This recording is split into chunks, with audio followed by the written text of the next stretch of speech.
नमस्कार, मी मधुरा झी24 तास मध्ये आपलं स्वागत। आज आपण हितगुज मध्ये चर्चा करणार आहोत यूपीएससी 2014 निकालांचं विश्लेषण आणि या विषयावर चर्चा करण्यासाठी आमच्या स्टुडिओमध्ये आलेत पृथ्वी संस्थेचे संस्थापक आणि संचालक विश्वनाथ पाटील आणि यूपीएससी परीक्षेत उत्तुंग यश प्राप्त केलेले सागर डोईफोडे। विषयाला सुरुवात करण्यापूर्वी मी विश्वनाथ सर आणि सागर यांचं आमच्या स्टुडिओमध्ये स्वागत करते। नमस्कार सर। नमस्कार सागर। विश्वनाथ सरांची थोडक्यात ओळख करून द्यायची झाल्यास विश्वनाथ सर हे पृथ्वी संस्थेचे संस्थापक संचालक असून पृथ्वी ही संस्था यूपीएससी आणि एमपीएससी या परीक्षांचं मार्गदर्शन करते। त्यांनी बीटेक मधून आपली पदवी घेतली आहे। 2002 साली त्यांची नाबार्डमध्ये सहाय्यक व्यवस्थापकपदी निवडही झाली। ही नोकरी न करता ते गेली 12 वर्ष यूपीएससी आणि एमपीएससी परीक्षांसाठी विद्यार्थ्यांना मार्गदर्शन करतात। 2006 साली यासाठी त्यांनी पृथ्वी संस्थेची स्थापना देखील केली।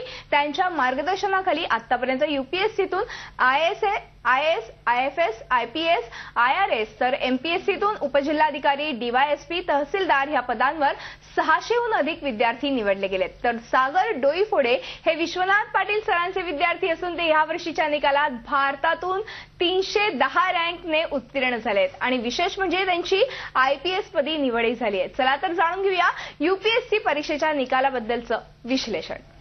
पुन्हा एकदा स्वागत आहे दोघांचंही आणि सागर तुझं खूप खूप अभिनंदन, कारण की अर्थातच ही एक महत्त्वाची परीक्षा तू पार केलेली आहे आणि एक टॉपर म्हणून आलेला आहेस आणि त्याचबरोबर आयपीएस साठी देखील तुमची निवड झालेली आहे त्याबद्दल।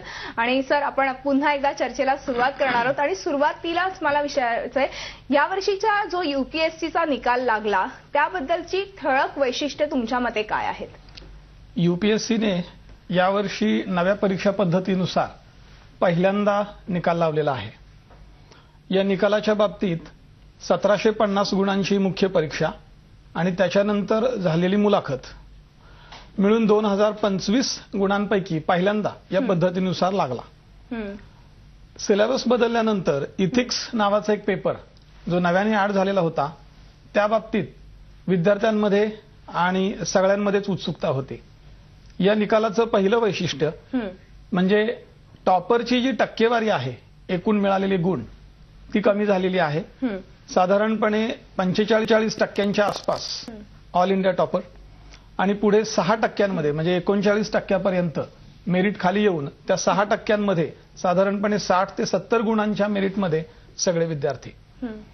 दुसरी बाब, हा जो निकाल लागला या निकालामध्ये इथिक्स, निबंध यासारखे पेपर्स जे खूप कंपल्सरी स्वरूपामध्ये आलेले आहेत त्याचे मार्क्स यावेळी खूप डिसिसिव्ह ठरलेले आहेत। बरोबर।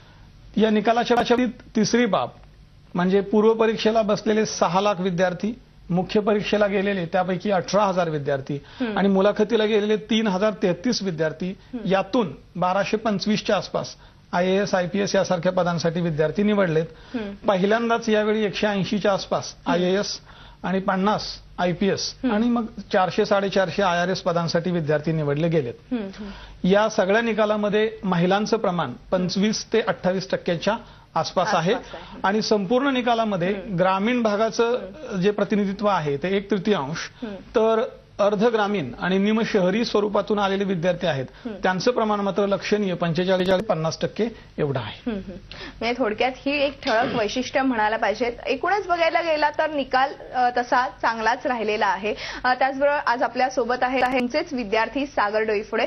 सागर, एकूणच या परीक्षेमध्ये तुम्हाला उत्तुंग असं यश मिळालेलं आहे आणि अर्थातच आयपीएस साठी देखील निवड झालेली आहे। या एकूणच यशाचं गमक काय? प्रथमतः तर या यशाचं गमक मी असं म्हणेल की देवाची, पांडुरंगाची माझ्यावरती कृपा आणि तसेच देव स्वरूप माझे आई वडील आणि माझे गुरुजन सर या सर्वांनी मला खूप सपोर्ट करत राहिला। आपल्याला नेहमी लक्षात ठेवायचं की आपल्याला एक सपोर्ट सिस्टीम नेहमी आपल्या पाठीमागे लागते। त्या सपोर्ट सिस्टीम शिवाय आपण नेहमीच कधी काही काम करू शकत नाही। याच्या व्यतिरिक्त माझ्याकडून मला असं वाटतं की कन्सिस्टन्सी आणि आपले सातत्यपूर्ण प्रयत्न ह्याला यूपीएससी मध्ये अतिशय सर्वात जास्त एक महत्त्व असतं। कारण ह्या परीक्षेमध्ये आपल्याला पहिल्या वर्षी अपयश येऊ शकेल, दुसऱ्या वर्षी येऊ शकेल, तर सातत्यपूर्ण प्रवास आपण नेहमी करत राहावा, परिश्रम करत राहावे हे पहिले तर सर्वात महत्त्वाचं मी म्हणेल।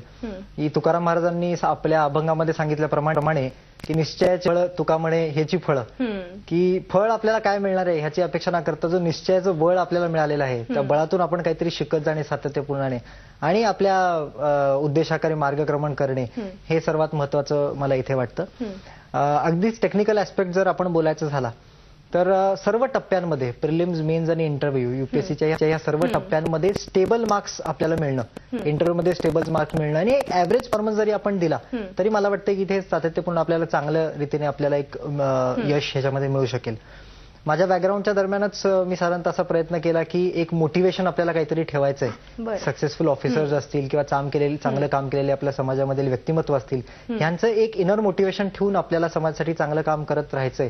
या मोटिवेशनने मी नेहमी सतत लढत राहिलो. हे माझ्या नक्कीच एक सागर चांगलं उद्दिष्ट घेऊन आज या परीक्षेमध्ये यश प्राप्त केलेलं आहे तुम्ही अर्थातच सर, आणि त्याच्यामागे तुमचाही एक मोलाचा वाटा आहे. त्याचबरोबर एकूणच आपण बघितलं गेलं तर महाराष्ट्रात एकूण युपीएससी मधले जे रिझल्ट आलेले आहेत तर त्याबद्दलचं तुमचं काय मत आहे? बरं, महाराष्ट्राच्या निकालाकडे बघताना आपण यावर्षीचा निकाल, गेल्या दशकामधला निकाल आणि त्याची तुलना युपीएससीच्या परीक्षा आधीपासून जेव्हापासून घेतल्या जात आहेत त्याच्याशी थोडीशी करूया. यावर्षी महाराष्ट्रातील विद्यार्थ्यांची एकूण संख्या 95 ते 100च्या आसपास आहे. गेल्या वर्षी ती संख्या 97 एवढी होती. म्हणजे गेल्या वर्षी आणि यावर्षी जेवढे अधिकारी निवडले गेले महाराष्ट्रातून त्यांची संख्या जवळपास एकसारखीच आहे.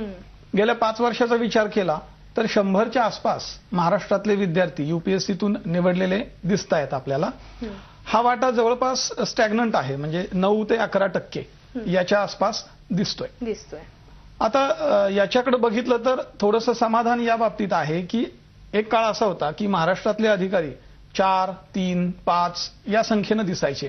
आज ते शेकड्यामध्ये पोहोचलेले आहेत. पण एवढ्यावर समाधान मानायचं का? तर नाही.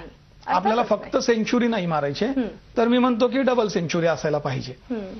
दुसरा भाग आहे या निकालामधला टॉपर्स. टॉपर्सच्या बाबतीत पहिल्या 100मध्ये महाराष्ट्रातले 5 ते 6 आणि पहिल्या 200 मध्ये 10 विद्यार्थी अशी आपली कामगिरी आहे. साहजिकच समाधान आहे, पण अगदी अभिमान वाटावा आणि अशी नाहीये. थोडंसं जर आपण याच्या कारणांमध्ये गेलोच तर बदललेली परीक्षा पद्धती आहे, त्यामध्ये सीसॅट हा जो फॅक्टर आला त्याचा खूप चांगल्या विद्यार्थ्यांना पूर्वपरीक्षेतच एक फटका बसला. नाही त्याला कोपअप करणं थोडंसं विद्यार्थ्यांना अवघड गेलं. हा भाग आहे. दुसरा मुद्दा अवेअरनेसच्या बाबतीतला. अलीकडे अवेअरनेस वाढला त्यामुळे आपण शेकड्यापर्यंत मजल मारली, पण हा अवेअरनेस अगदी मला व्हायचंच आहे. म्हणजे आता सागरने सांगितलं की निश्चयाचं बळ मिळवायचं, पण तो निश्चय करण्यासाठी त्या परीक्षेविषयीची माहिती तुलनेनं ग्रामीण भागापर्यंत कानाकोपऱ्यात पोहोचली नाही. हा भाग आहे. महाराष्ट्राच्या या निकालाचा तिसरा भाग जर बघितला, आणि तो आतापर्यंत खरं तर मलाही स्वतःला नेहमी असं वाटत आलंय की भारतातला टॉपर, भारतात पहिला विद्यार्थी अजून तरी महाराष्ट्रातून युपीएससी परीक्षा घेतीये आलेला नाहीये. आणि मला आतापर्यंत असं नेहमी वाटत आलंय, आणि माझं ते एक स्वप्न आहे की महाराष्ट्रातला विद्यार्थी असेल, जो मुलगा असेल मुलगी असेल, पण जो युपीएससी मध्ये टॉप करेल. आणि त्याच्यासाठी अथक परिश्रम आमच्या बाजूनी करायची तयारी आहे. आणि जे आता बघणारे विद्यार्थी असतील त्यांना मी सांगेल, तुमची जर खरंच तयारी तशी असेल तर तुमच्यावर तेवढे कष्ट घ्यायला आम्ही तयार आहोत. या निकालामध्ये युपीएससी मध्ये 25 ते 28% महिलांचं प्रमाण आहे, पण त्या तुलनेत महाराष्ट्रातल्या महिलांचं प्रमाण मात्र कमी आहे. म्हणजे महाराष्ट्राची कामगिरी आतापुरती समाधानकारक, पण जर पुढचा विचार करायचं म्हटलं तर मात्र आत्ताची कामगिरी समाधानकारक न मानता आपल्याला खूप मोठी घोडदौड करायची आहे. बरोबर, नक्कीच. म्हणजे कुठेतरी अवेअरनेसचा एक महत्वाचा मुद्दा फॅक्टर येतोच. त्याचबरोबर मेहनत हे फार महत्वाचं आहे. आणि अर्थातच सागर मगाशी म्हणाले की मेहनत केल्यावरती नक्कीच त्याचं फळ मिळतं. अपेक्षा बाळगू नये, पण फळ मिळण्याची अपेक्षा नक्कीच ठेवणं काय हरकत नाहीये. त्याचबरोबर मला अजून एक प्रश्न या ठिकाणी उपस्थित करावासा वाटतो, तो म्हणजे युपीएससी परीक्षेत नेहमीच महाराष्ट्र कुठेतरी पाठी राहिलेला आहे इतर राज्यांच्या तुलनेत, तर त्याबद्दल तुमचं मत? बर, महाराष्ट्र इतर राज्यांच्या तुलनेत म्हणताना त्यातली काही मोजकी राज्य आहेत, जसं की उत्तर प्रदेश आहे, तामिळनाडू दक्षिणेमधलं राज्य आहे. या 2 राज्यांची नेहमी आघाडी राहिलेली आहे. थोडंसं जरा वेगळ्या पातळीवर जर आपण पाहिलं तर या राज्यांमध्ये शासकीय पातळीवर शालेय लेवल पासूनच काही प्रयत्न केले गेलेले आहेत. दक्षिणेकडे तामिळनाडू राज्यामध्ये तामिळमध्ये खास परीक्षा देणाऱ्या विद्यार्थ्यांसाठी शासनाकडून केंद्र चालवली जातात. मद्रास विद्यापीठामध्ये तसं केंद्र कार्यान्वित आहे. आपल्याकडे शासकीय संस्था आहेत, त्या अगदी चांगलं काम करतायत, पण त्यांचे प्रयत्न म्हणावे तितके पुरेसे ठरत नाहीयेत. आणि उत्तर भारतातल्या विद्यार्थ्यांचं जर आपण बघितलं तर मला IAS IPS व्हायचंच आहे, मी जर झालो नाही तर माझं काही खरं नाहीये, या जिद्दीनं पेटून विद्यार्थी तयारीला सुरुवात करतात. बरोबर. महाराष्ट्रातला विद्यार्थ्यांचा आधीचा टक्का कमी होता, याचं कारण महाराष्ट्रामध्ये तेवढं मार्गदर्शन मिळत नव्हतं. पण गेल्या एक दशकभरामध्ये महाराष्ट्रात पुणे, मुंबई यासारख्या शहरांमध्ये हे मार्गदर्शन उपलब्ध झालेलं आहे.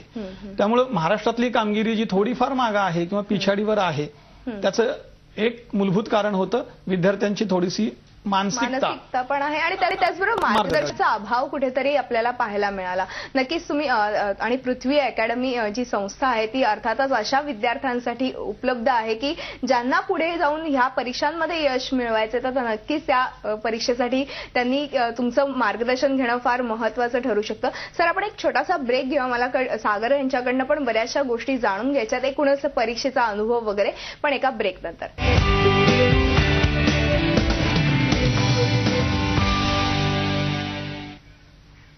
हितगुजमध्ये आपलं पुन्हा एकदा स्वागत. आणि आज आपण चर्चा करतोय UPSC 2014 निकालांचं विश्लेषण या विषयावर, आणि आपल्याला मार्गदर्शन करतायत विश्वनाथ पाटील आणि सागर डोईफोडे. मी पुन्हा एकदा चर्चेकडे वळते. सागर, मी तुमच्याकडे येते.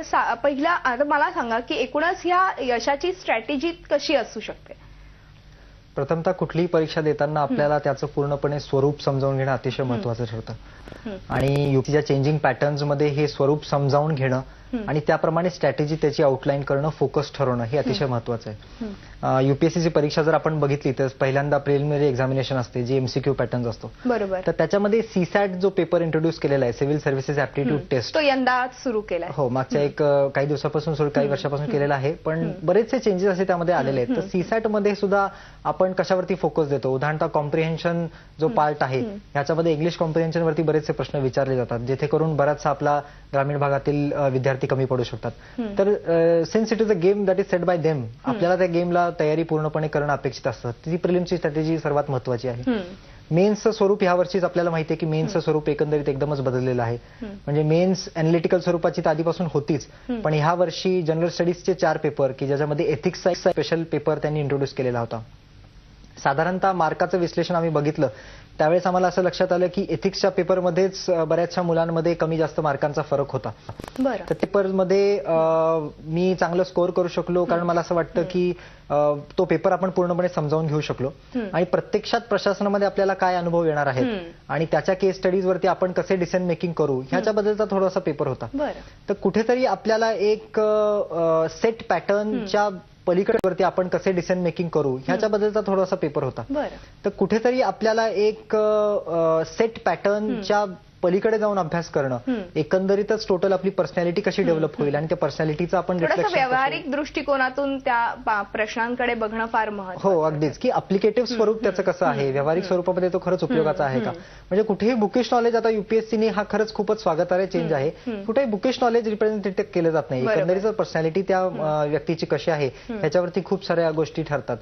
प्लस मेन्सच्या नंतर इंटरव्ह्यू सुद्धा, जो पर्सनॅलिटी टेस्ट ज्याला आपण म्हणतो, ह्याच्यामध्ये सुद्धा ऍक्च्युली तुमचे पर्सनॅलिटी शार्प पॉईंट्स काही आहेत का, किंवा तुमची एस्पेशली ऍडमिनिस्ट्रेटिव्ह किंवा OLQs ज्याला आपण म्हणतो की ऑफिसर लाईक क्वालिटीज तुमच्यामध्ये दिसतात का, हे सातत्यानं चेक केलं जातं. म्हणजे मला सांगायला इथे खूप आनंद वाटतो की आपल्या महाराष्ट्र मंडळातर्फे दिल्लीमध्ये सुद्धा इंटरव्ह्यूज आपले मुलांचे सध्यामध्ये घेतले जातात.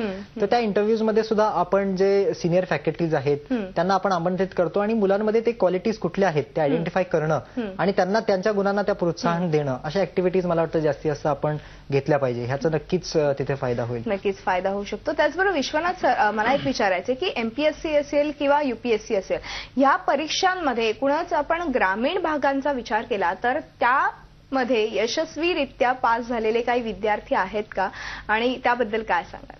म्हणजे खरं तर यशस्वी विद्यार्थ्यांचं जे एकूण प्रमाण आहे त्यातला ग्रामीण विद्यार्थ्यांचा वाटा हा 60% जास्त आहे. अरे वा. पण ते थेट ग्रामीण असतील असं नाही. म्हणजे ज्यांचं पूर्ण शिक्षण ग्रामीण भागामध्ये झालेलं आहे असे विद्यार्थी 1/3 एवढे आहेत. सागर तसा मूळचा महाराष्ट्रातला बारामती, तिथं जवळचं निंबोडी नावाचं गाव आहे, तिथून सुरुवात आणि मग ग्रामीण भागामध्ये आधीचं शिक्षण, पुढे जाऊन मग निमशहरी काही भागामध्ये वडिलांच्या नोकरीमुळे इतर ठिकाणी, आणि मग प्रोफेशनल कोर्सेसला बऱ्यापैकी मुलांना शहरामध्येच यावं लागतं. असं बॅकग्राऊंड असणारे जे विद्यार्थी आहेत त्यांचं प्रमाण लक्षणीय आणि सगळ्यात जास्त आहे. एमपीएससीचा जर आपण विचार केला तर ग्रामीण भागातल्या विद्यार्थ्यांचाच वाटा सगळ्यात जास्त आहे. युपीएससीच्या बाबतीत निमशहरांमध्ये 1 लाख पर्यंत लोकसंख्या असणारी किंवा तालुक्याच्या ठिकाणची जी शहरं आहेत त्या शहरांमध्ये मात्र अवेअरनेस वाढलाय आणि हे विद्यार्थी पुढे आलेत. आता हे ग्रामीण भागाचं अनालिसिस आपण जेव्हा बघतो तेव्हा त्यामध्ये शेती बॅकग्राऊंड, नोकरी असणारं बॅकग्राऊंड किंवा विद्यार्थी स्वतः काम करतोय आणि मग शिकतोय असं बॅकग्राऊंड आणि मग बऱ्यापैकी सधन कुटुंब. शेतीतून येणारा जो विद्यार्थी आहे त्याला एकच माहिती असतं की आपण जर का निवड झाली नाही तर आपल्याला पाठीमागे दुसरा कुठला सपोर्ट नाहीये. त्यामुळे अशा विद्यार्थ्यांमध्ये भयानक जिद्द असते आणि ते विद्यार्थी आटोकाट प्रयत्न, जीवतोड मेहनत करून 100% यश मिळवतातच. म्हणजे अशी पृथ्वीमध्ये असंख्य उदाहरणं आहेत. यावर्षी आता एक बजरंग चौगुले नावाचा विद्यार्थी आहे, तर तो पूर्ण ग्रामीण भागातून आलाय, कोल्हापूरचा. तर आतापर्यंत त्यांनी एमपीएससीतून 3 पदं मिळवलेत. आता नायब तहसीलदार म्हणून निवड होती आणि असिस्टंट कमिशनर सेल्स टॅक्स. याच्या पुढे म्हणजे आता सागरनी जीवतोड मेहनत केली आणि आधी त्याचं सीआयएसएफ मध्ये कमांडंट म्हणून निवड झालेली होती. म्हणजे युपीएससी नाही पण त्याच्या आधी पद तर मिळवायचंच असा एक भाग. आणि दुसरा स्वतः नोकरी करून काही पैसा कमावून येणारे विद्यार्थी देखील आहेत. त्यामध्ये शिक्षक असणारे म्हणजे प्राथमिक शिक्षक असणारे जे विद्यार्थी आहेत त्यांचं प्रमाण लक्षणीय आहे. म्हणजे ग्रामीण भागाचं या निकालाचं जर विश्लेषण पाहिलं वर्चस्व असा भाग म्हणता येणार नाही पण कॉन्ट्रीब्युशन मात्र खूप जास्त आहे. म्हणजे बऱ्यापैकी त्यांनी कॉन्ट्रीब्युशन केलेलं आहे आणि अर्थातच ते यश मिळवण्यासाठी धडपड करत असतात. नक्की सर, आपण एक छोटासा पुन्हा ब्रेक घेऊया आणि ब्रेक नंतर मला विचारायचंय की युपीएससी साठी खास करून दिल्लीला जावं लागतं का? पण एका ब्रेक नंतर.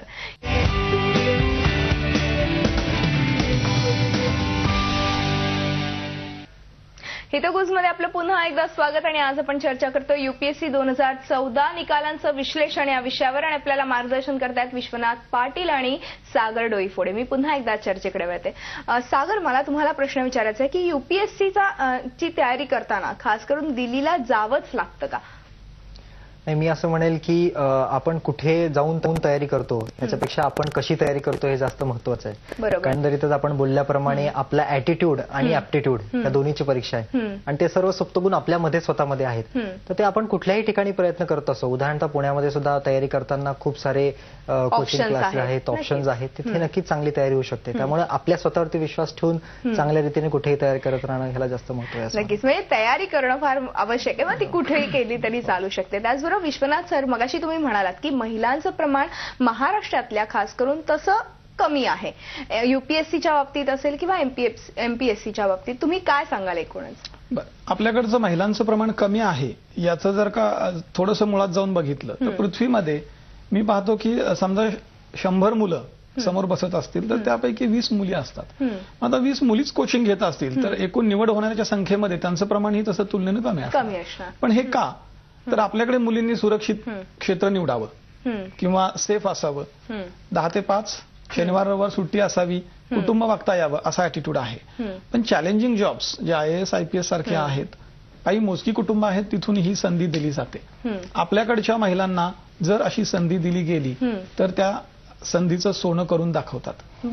म्हणजे दरवर्षी युपीएससीच्या यादीमध्ये केरळ आघाडीवर असतं. यावर्षी नाही पण मागचे 3 वर्ष दिल्लीमधून किंवा महाराष्ट्रातून तयारी करणारे विद्यार्थी असंख्य आहेत. पण केरळमधल्या विद्यार्थिनींनी भारतात पहिलं येऊन सगळ्यांना हा मेसेज दिलेला आहे की महिला मागे नाहीयेत. बरोबर आहे. म्हणजे महाराष्ट्रातल्या महिलांनी ही चॅलेंज स्वीकारायला हरकत नाहीये जेणेकरून आपल्याकडचं चित्र बदलू शकेल. नक्कीच, म्हणजे केरळमधली जर महिला पुढे येऊ शकते तर महाराष्ट्रातली का नाही हे खरोखर वाखाणण्याजोगं आणि कौतुकास्पद गोष्ट आहे. आणि खरोखरच महिलांनी यामध्ये यायला पाहिजे आणि अवेअरनेस एवढा झाला पाहिजे. आणि अर्थातच पृथ्वी संस्था ही त्यासाठीच निर्माण केलेली आहे. विश्वनाथ सर, तुम्ही एक शेवटचा आणि जाता जाता प्रश्न तुम्हाला दोघांनाही आहे. युपीएससी परीक्षा असो किंवा एमपीएससी परीक्षा असो, ह्या परीक्षेला बसणाऱ्या विद्यार्थ्यांना तुम्ही काय मार्गदर्शन कराल? प्रथमतः मी असं सांगेल की युपीएससी ही माइंड गेम आहे, ही इंटेलिजन्सची परीक्षा नाहीये. त्यामुळे माइंड स्टेबल ठेवणे आणि सातत्यपूर्ण प्लॅनिंग व्यवस्थित करून तयारी करत राहणे आणि जेवढं शेवटी तुकाराम महाराज म्हटले त्याप्रमाणे अगदी की ठेविले अनंते तैसेची राहावे आणि चित्ती असू द्यावे समाधान. त्यामुळे जेही देवाने आपल्याला जिथे पण सर्व्हिस करायचा चान्स दिलाय त्याप्रमाणे स्वीकारणे आणि सातत्यपूर्ण प्रयत्न चांगले करत राहणे. नक्कीच. अतिशय मी असं सुंदर म्हणेल- असं त्यांनी ओवी सांगितलेली आहे. सर तुम्ही काय सांगाल? मी विद्यार्थ्यांना एवढंच म्हणेल, हम्म, डेअर, डिसाइड, हम्म, डिटरमाइन हम्म, अँड डू इट. हम्म. हे 4 D लक्षात ठेवून जर ताकद लावली तर तुम्ही नक्की यशस्वी होऊ शकता. नक्कीच. म्हणजे यशस्वी होण्यासाठी ह्या सगळ्या दोन्ही गोष्टींची आवश्यकता आहे आणि सरांनी सांगितलं 4D हे एक खरं तर कन्सेप्ट म्हणू शकतो सरांची. त्याचबरोबर एक शेवटचा आणि एक जाता जाता प्रश्न सागर यांना. सागर, एकूणच ह्या परीक्षेचा अनुभव अगदी थोडक्यात काय सांगाल? It is a spiritual experience. It is not a examination but it's a spiritual experience असं मी म्हणेल. आणि तो विश्वनाथ अनुभवला- सरांचा बरोबर का तुम्ही खरं तर त्यांचं मार्गदर्शन लाभलेलं आहे तुम्हाला? हो. नेहमी आपल्या वाटचालीमध्ये आपल्याला गुरुजनांची साथ ही नेहमी आवश्यकच असते. आणि मी स्पिरिच्युअल एक्सपिरियन्स ह्या अनुषंगाने म्हटलं की ह्याच्यामध्ये पर्सनल इंटरॅक्शन्स आपले डेव्हलप होतात. आपल्या आई वडिलांशी असो किंवा आपल्या मित्रांशी असो किंवा संस्थांशी असो, विविध सरांशी असो, हे आपल्याला लाईफ लॉंग रिमेंबरन्सेस देऊन बरोबर. जातात. खरंच म्हणजे शेवटपर्यंत तुमच्या स्मरणात राहणारी सारखी गोष्ट आहे. सर, तुम्ही आलात आणि खूप छान मार्गदर्शन केलं, त्याबद्दल तुमचं मनपूर्वक धन्यवाद. धन्यवाद. हितगुज या आमच्या खास कार्यक्रमात आज आपण इथेच थांबतो. तुम्ही पाहत राहा झी24 तास, रहा एक पाऊल पुढे.